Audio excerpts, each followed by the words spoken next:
Well, good morning. I'm so glad you all made it here this morning, and you found a parking place. You know, it's so funny because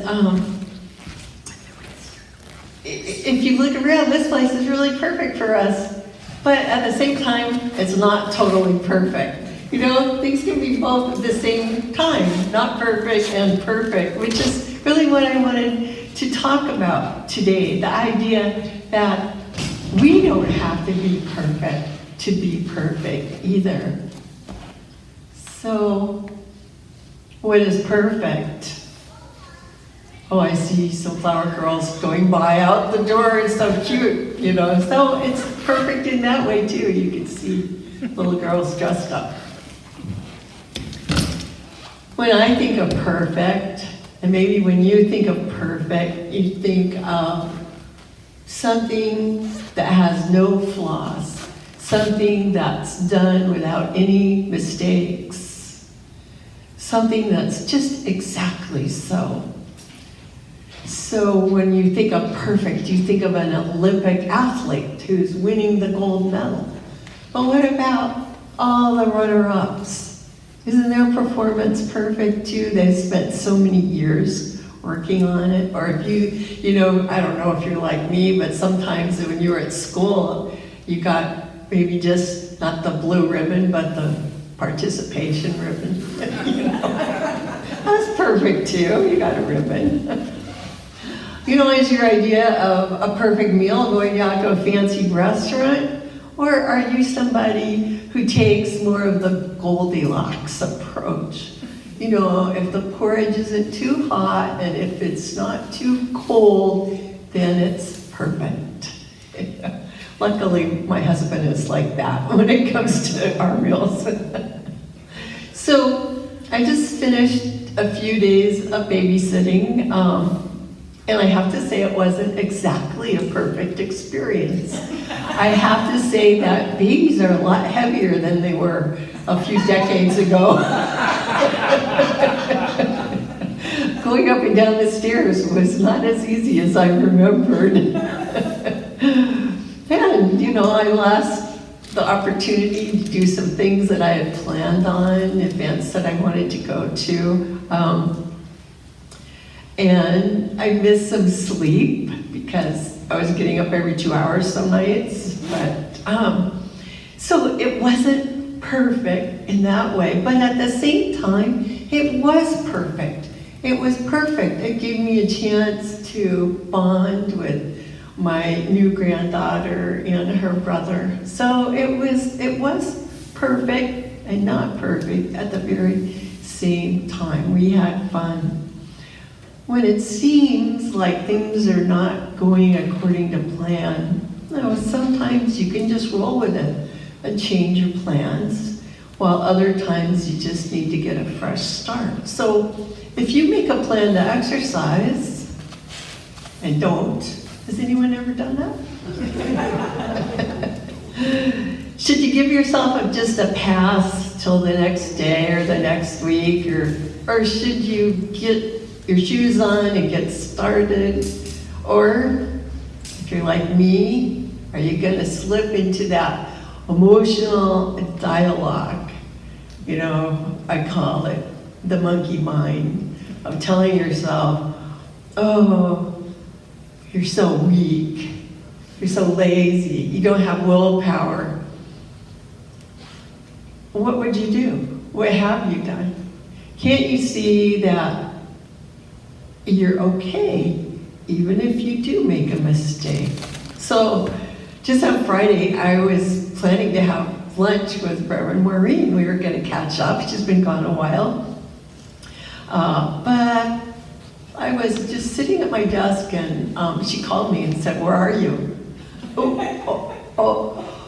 I could have told a lie, right? I could have said, "Oh, I'm stuck in traffic." I didn't tell a lie. I said, "Oh, I'm so sorry, but can you wait for me?" And she was kind enough to wait. So we had a nice lunch. The lunch was perfect, even though my behavior might not have been perfect, right? We still had a good time. So I'm just trying to give some very simple examples of how it is. We can create situations or find ourselves in situations that seem imperfect or messed up in some way, but really they can be perfectly wonderful overall anyway. Now, of course, I have to say and disclose, that maybe sometimes it can be the other way around, where, for instance, something seems perfect. Like if you pick up an apple and you go to eat it and there's a worm inside. So you thought it was perfect, but maybe it wasn't. But even then, if you think about it, while that apple wouldn't seem perfect to the person about to take a bite, think about it from the worm's point of view. It was a perfect apple. See, it all depends on your point of view. So I was talking to someone recently who was pretty upset about a situation in their life and also upset about how they had reacted to it. And of course, I wasn't that involved. I was a bystander, so it was easy for me to say, oh, well, you did the best you could. But in thinking about it, it seems to me that the way that we look at life, the way we look at ourselves or at other people, is a lot like the way that an artist looks at a landscape. So just imagine that a whole group of artists are going to go down to the beach. I guess it's over there.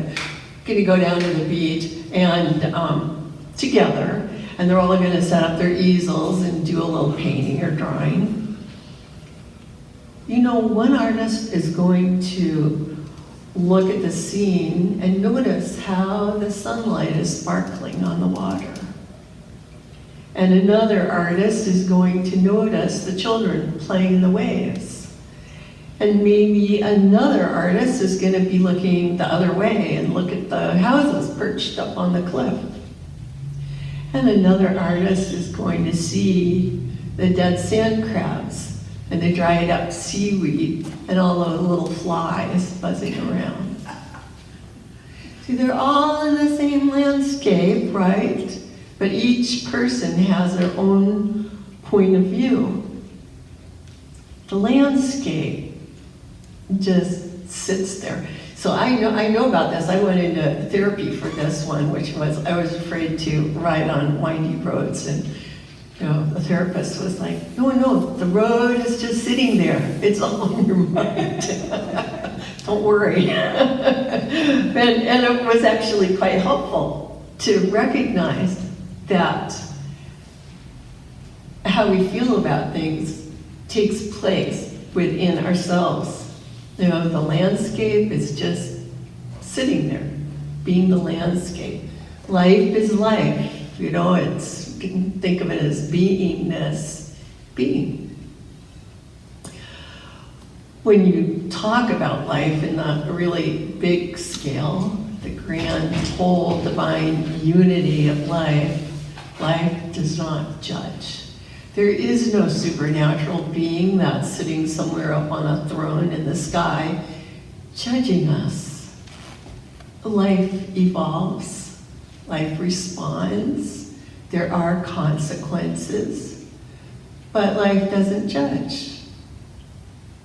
And we're part of life, but I think that there is something unique about us as these individualizations of spirit that we are, that I think we should pay attention to.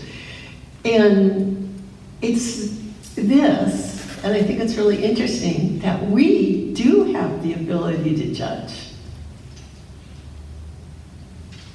We have the ability to have our own unique point of view, to discern, to see things in our own way. I mean, think about it. Why aren't we like the rocks or the plants? Just kind of affected by the environment. Or, I mean, plants, you could think of them as just vehicles for the life cycle. Or, why aren't we like other animals? Just living more in the moment with our emotions and our instincts guiding us. But no, we humans actually have opinions. We make plans, we build bridges, work at jobs, make flower arrangements, put diapers on babies, take photos, watch TV shows, make TV shows, fight wars, make peace, vote for presidents, right? So we're all going to be voting this week. We teach school, study medicine, and all kinds of things. We wear shoes, we wear hats, and lots more. Why? Why are we the storytellers, the artists, the builders, the singers, and the mystics, and really the lovers of life? Well, why are we humans able to be consciously connected to life or to beingness? Well, Thomas Troward, who is one of the great influences on Ernest Holmes, the founder of religious science, described something that he called degrees of livingness. And we've mentioned this before, but it's this idea that, for instance, a goldfish has a higher degree of livingness than a tree. A puppy has a higher degree of livingness than a goldfish. And a little child has a higher degree of livingness than a puppy, no matter how cute the puppy is. Now, he separates it into categories, and Ernest Holmes agreed with him. Ernest Holmes wrote something very similar, and he wrote that life is what you call the animating, enlivening principle of being. And he said that in the objective or everyday world, life is a power that binds everything together. And it appears that life manifests on different levels. So then Holmes said the same thing about that Troward did about there being mineral, plant, animal, human, different levels of livingness. But then he went on to say this about it. He said, while the spirit of itself, meaning the greater spirit of itself, must always know itself, we are perfectly justified in saying that spirit manifests on different levels, and that this proves that spirit is limitless. If spirit had to manifest on one level only, then it would be limited. When spirit manifests in a purely mechanical way, we say it is unconscious life. When it manifests in the animal world, we speak of it as simple consciousness. And when it manifests in and through mankind, we say that it is in a self-conscious state. So you've heard the saying, I think, therefore I am. This is self-consciousness. Being aware of what is going on, being aware that you're part of this greater world. But then Holmes continued on, and he said that as this self-conscious state of a person's mentality, so our ordinary, just ego-based state, as we reach a larger world of realization and begin to comprehend something of our unity with the whole, we say that it is in a cosmic state, experiencing a cosmic consciousness. Thus, Holmes says, thus we know of 4 different levels upon which spirit manifests: unconscious state, simple consciousness, self-consciousness, and cosmic consciousness. All are but different ways through which the one power operates. So life then, overall, is that quality of beingness running through all, which enables anything to be what it is. So, when you talk about something, you kind of need to categorize it. You might say that it's a continuum, or you might see it as easier to talk about 4 different levels of consciousness. But I think what I wanted to point out is that what Holmes is saying, he's really saying that both the 3rd and 4th state of consciousness that he lists are related to human beings. Self-consciousness, which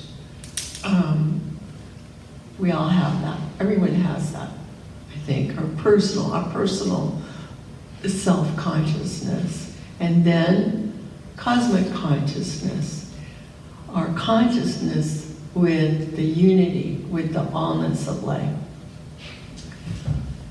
So both Troward and Holmes, and really every mystic, has told us that we should engage wholeheartedly in spiritual discovery, that it is important to life, not just our own life, but to our shared life.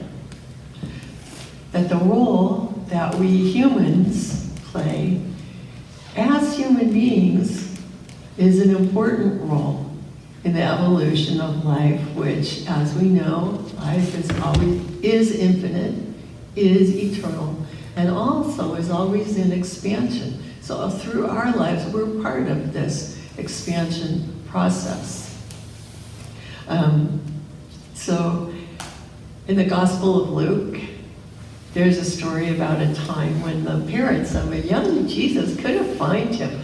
They were, I get the feeling, frustrated, looking for him everywhere. And then they finally found him at the temple, deep in discussion. And they asked him, why did he do that? Why did he run off and disappear? And he answered, I must be about my Father's business. So he said that's to his father, Joseph, and his mom, right? So when he used that, I must be about my Father's business, he wasn't talking about his everyday parents. He was talking about what we call that father or that parent within us, that kingdom of God that is within us. We call it spirit. So I take that story as an illustration, an example of how each person is working on, should be working on, making a shift in our own consciousness. He was demonstrating this through his personal journey as a child from a state of self-consciousness to a state of cosmic consciousness, or the perception of the whole. And this is the same journey we're all on, and it seems crazy to say, oh yeah, we're all on the same path that Jesus was on, but that's what we teach and that's what we believe. We believe that Jesus was a way shower, and that he showed people over and over again that the way or the path to follow is the way of compassion and kindness and recognizing the unity of all. To see the good in all people and all things. And this is a viewpoint. This was his viewpoint, and this is a viewpoint that we can try to adopt as our own. Even though I will say, hey, maybe just for a few minutes a day, right? We're not gonna, at least I certainly haven't managed to be this wonderful state of cosmic consciousness for more than a few moments at a time, but it is a journey. So when you follow this path and when you begin to see yourself and your world of experience from this viewpoint, the viewpoint of loving kindness, you can't help but see how perfect life really is, and how perfect you really are, how perfect you must be because you're one with life. So suddenly, when you grab that apple and discover the worm, you're gonna be able to see that as a beautiful demonstration of the cycle of life. When you arrive at your lunch date late, you're gonna feel grateful that life gave you a second chance to have fun, right? Suddenly, in this state of more cosmic consciousness, even an empty checking account is simply going to seem like a container of good, ready to be replenished. And that missed exercise appointment becomes just a reminder to be more mindful of your priorities. When your viewpoints shift, it is as if the landscape shifts. When the distraction of self-judgment and self-criticism goes silent, it becomes so much easier to hear that still small voice within, whispering the truth that you are really a unique, individualized center of spirit itself. You are perfect, whole, and complete, and you are on a beautiful, amazing journey, which, no matter how challenging it may seem from day to day, is still full of possibilities for good once you get your bearings and shift into that perfect point of view. That perfect point of view that lets you see that even when things don't seem perfect in the very moment, something perfect is always ready to emerge. So what I wanted to do in closing is offer you an affirmation that you could use this week to help you slip back into that perfect point of view. And some of you have heard it before. It's from Emile Coué, who was a French psychologist and healer. And he also taught the power of positive thinking, which he called autosuggestion. So he made up this affirmation and tested it with hundreds of people. And he suggests that a person should say it 20 times every morning, 20 times every night. But I can tell you, if you just say it 3 times when your monkey mind is kicking in, it really helps to just silence that noisy inner voice. So it is, every day, in every way, I am getting better and better. So we're all going to say that 3 times, so we'll remember it through the week. Every day, in every way, I am getting better and better. Every day, in every way, I am getting better and better. Every day, in every way, I am getting better and better. And so it is. Thank you.